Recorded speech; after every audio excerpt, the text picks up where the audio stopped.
जय श्री कृष्णा। राधे राधे। सभी भक्त जनों को मेरा सादर प्रणाम है। आज आप सभी ने श्रवण करेंगे मोक्षदा एकादशी का पूजा विधि और व्रत कथा। इस दिन भगवान विष्णु और उनके कृष्णा अवतार दोनों की पूजा की जाती है। एकादशी के दिन प्रातः काल उठकर स्नान कर लीजिए, साफ वस्तु पहन लीजिए और व्रत का संकल्प लीजिए और चौकी पर पीला कपड़ा बिछाइए और भगवान विष्णु और कृष्णा की स्थापना करें। लाल या पीले कपड़े में लपेट कर गीता की नई प्रति भी स्थापित कीजिए। अब फल मिष्टान और पंचमृत अर्पित कर दीजिए और श्री कृष्णा के मंत्रों का जप करें। गीता का संपूर्ण पाठ या अध्याय 11 का पाठ करें। तत्पश्चात भगवान विष्णु की गाथा चालीसा, विष्णु सहस्त्र नाम का पाठ और आरती कीजिए। अंत में अपनी कामना पूर्ति की प्रार्थना कीजिए। व्रत का समापन द्वादशी तिथि की सुबह ब्राह्मणों को अन्न का दान और दक्षिणा देने के बाद होता है। एकादशी का व्रत पूरा। अब मोक्षदा एकादशी की गाथा का श्रवण कीजिए। महाभारत के युद्ध का मैदान था और महाराज युधिष्ठिर के अनुज अर्जुन सामने अपने पूर्वजों को देखकर उनके विरुद्ध शस्त्र उठाने का साहस नहीं जुटा पा रहा था। तब महाराज युधिष्ठिर ने कहा, हे भगवान, आप तीनों लोकों के स्वामी हैं, सबको सुख देने वाले हैं और जगत के पति हैं। मैं आपको नमस्कार करता हूँ।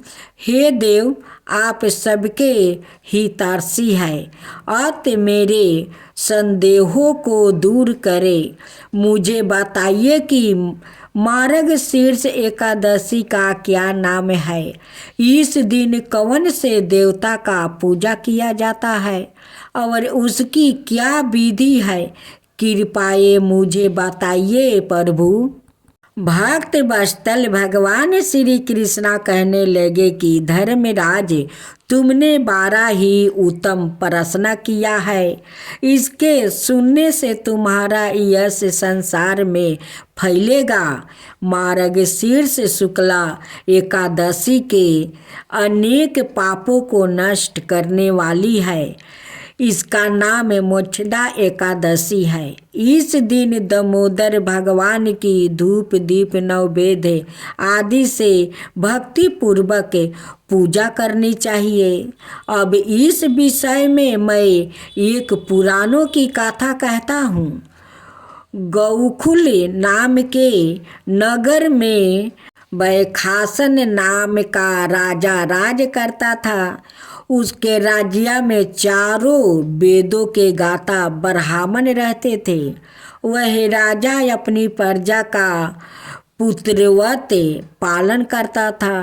एक बार रात्रि में राजा ने एक सपना देखा कि उसके पिता नरक में है।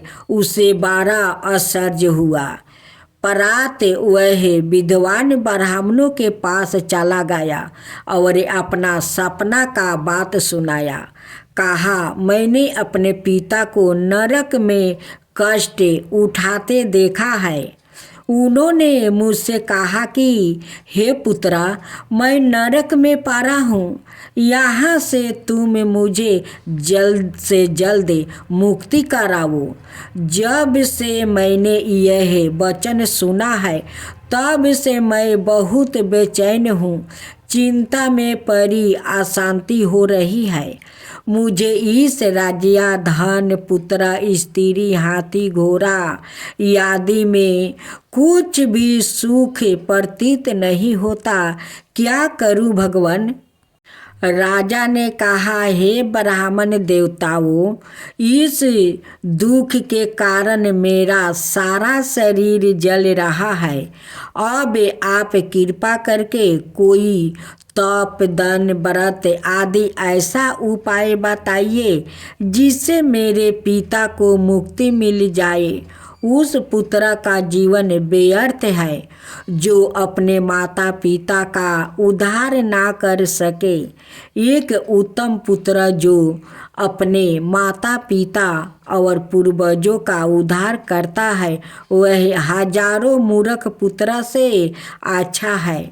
जैसे एक चंद्रमा सारे जगत में प्रकाश कर देता है परंतु हजारों तारे नहीं कर सकते। ब्राह्मणों ने कहा, हे राजन, यह पास ही भूत भविष्य वर्तमान के गाता पर्वत ऋषि का आश्रम है। आपकी समस्या का हल वह जरूर कर देंगे। ऐसा सुनकर राजा मुनि के आश्रम पर गया। उस आश्रम में अनेक शांत चिंत योगी और मुनि तपस्या कर रहे थे। उसी जगह पर्वत मुनि बैठे हुए थे। राजा ने मुनि को संटंग दंडवत किया। मुनि ने राजा से संगो पंगो का कुशल पूछी। राजा ने कहा कि महाराज, आपकी कृपा से मेरा राज्य में सब कुशल है, लेकिन अक्सर मत मेरे चिंत में अत्यंत अशांति होने लगी है। ऐसा सुनकर पर्वत मुनि ने आंखों बंद किया और भूत विचरने लगा। फिर बोले, हे राजन, मैंने योग के बल से तुम्हारे पिता के कुकर्मों को जान लिया है। उन्होंने पूर्व जन्म में कामातुर होकर एक पत्नी को रति दी थी, किंतु सवत के कहने पर दूसरे पत्नी को ऋतुदान मांगने पर भी नहीं दिया था। उसी पाप कर्म के कारण तुम्हारे पिता को नरक में जाना पड़ा है। तब राजा ने कहा, इसका कोई उपाय बताइए मुनि। मुनि बोले, हे राजन, आप मार्गशीर्ष एकादशी का उपवास करें और उस उपवास के पुण्य को अपने पिता को संकल्प कर दे। इसके प्रभाव से आपका पिता अवश्य नरक से मुक्ति हो जाएंगे। मुनि के यह वचन सुनकर राजा महल में आया और मुनि के कहने अनुसार कुटुंब सहित मोक्षदा एकादशी का व्रत किया। इसके उपवास का पुण्य उसने पिता को अर्पण कर दिया।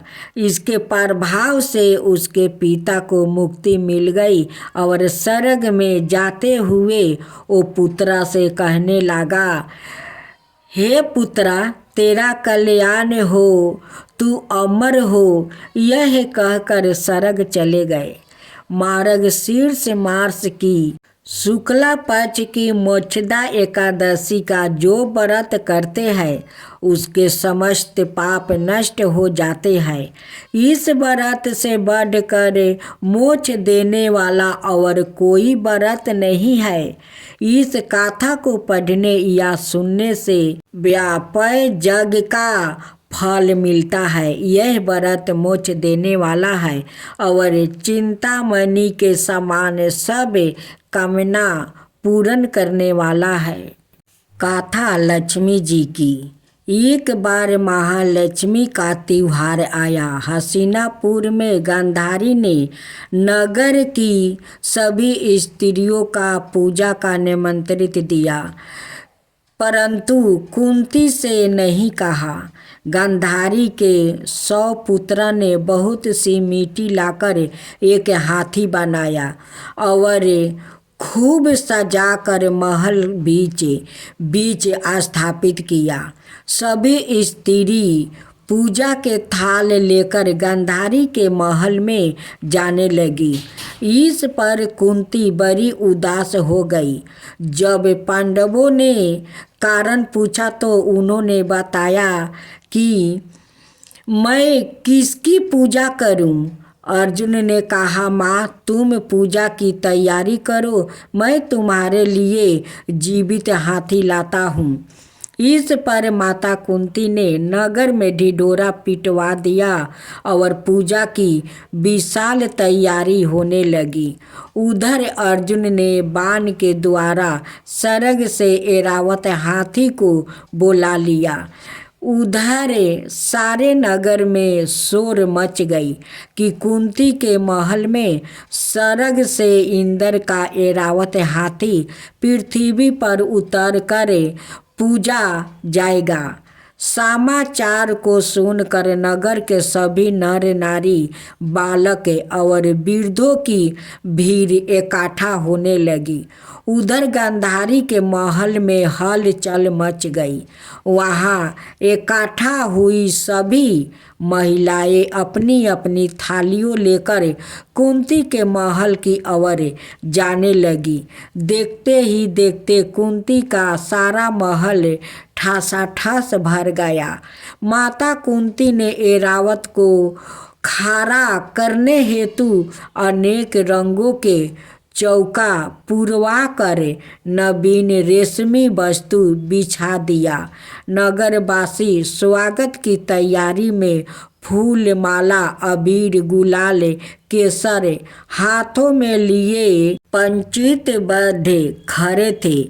जब सड़क से ऐरावत हाथी पृथ्वी पर उतरने लगा तो उसके आभूषण की धावानी गूंजने लगी।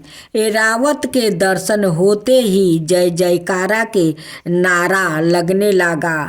संध्या काल के समय इंद्र का भेजा हुआ हाथी ऐरावत माता कुंती के भवन के चौखट में उतर आया। तब सब नार नारियों ने पुष्प माला, अबीर, गुलाल, केसर आदि सुगंधित पदार्थों चढ़ाकर उसका स्वागत किया। राज्या पुरोहित द्वारा ऐरावत पर महालक्ष्मी जी की मूर्ति स्थापित करके वेद मंत्रों उच्चारण द्वारा पूजा गया। नगरवासियों ने भी महालक्ष्मी पूजन किया। फिर अनेक प्रकार के पकवान लेकर ऐरावत को खिलाई और यमुना का जल उसे पिलाया गया। राज्या पुरोहित द्वारा स्वस्तित वचन करके महिलाओं द्वारा महालक्ष्मी का पूजन करवाया गया। 16 गांठों वाला डोरा लक्ष्मी जी को चढ़ाकर अपने अपने हाथों में बांध लिया। ब्राह्मणों को भोजन करवाया गया। दक्षिणा के रूप में स्वर्ण, आभूषण, वस्तु आदि दिया गया। तत्पश्चात महिलाओं के मिलकर मधुर संगीत लहरियों के साथ भजन कीर्तन कर संपूर्ण रात्रि महालक्ष्मी व्रत का जागरण किया गया। दूसरे दिन प्रात राज्या पुरोहित जी के द्वारा बड़े मंत्र उच्चारण के साथ जलाशय में महालक्ष्मी जी की मूर्ति का विसर्जन किया गया और ऐरावत हाथी को इज्जत सम्मान विदा कर इंद्रलोक भेज दिया गया। माँ दुर्गा शक्ति हिंदुओं की प्रमुख देवी है, जिन्हें देवी शक्ति और पार्वती, जगदम्बा और आदि नामों से भी जाना जाता है।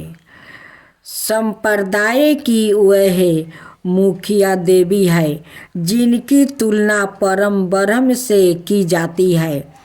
दुर्गा को आदि शक्ति प्रदान, प्रकृति, गुणवती, योग माया, बुद्धि तत्व की जननी और विकार राहित बताया गया है।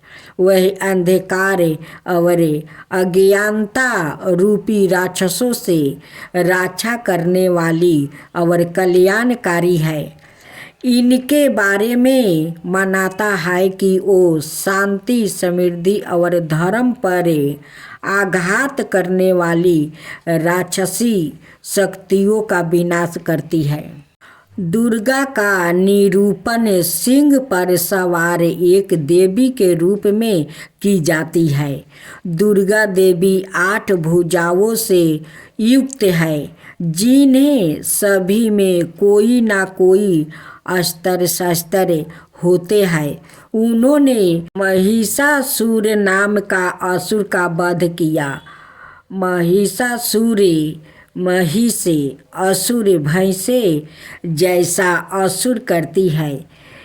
हिंदू ग्रंथों में शिव की पत्नी दुर्गा के रूप में वर्णित है, जिन्हें ज्योतिर्लिंग में देवी दुर्गा की स्थापना रहती है।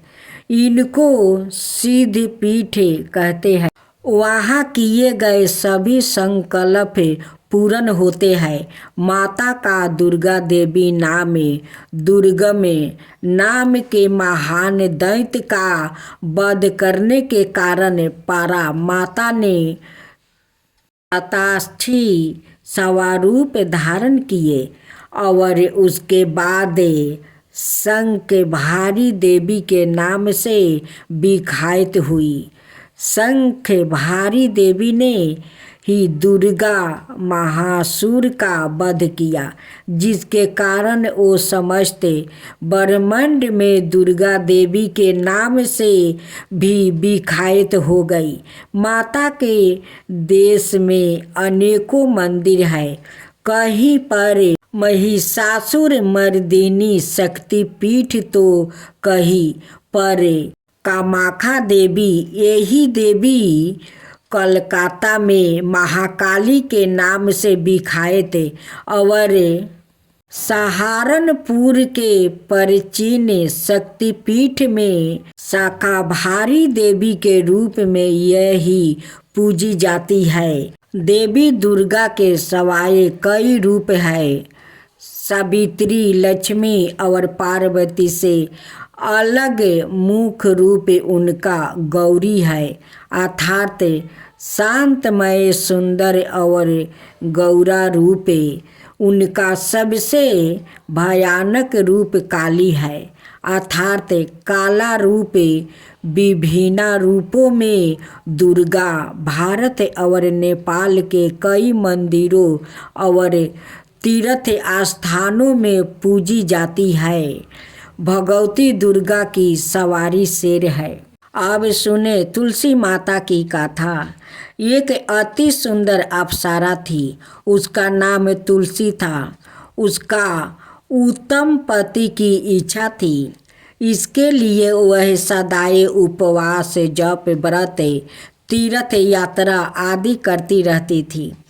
एक बार भगवान श्री गणेश गंगा किनारे तपस्या कर रहे थे।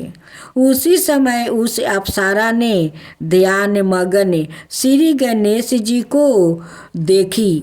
भगवान श्री गणेश एक सिंहासन पर बैठकर तपस्या कर रहे थे।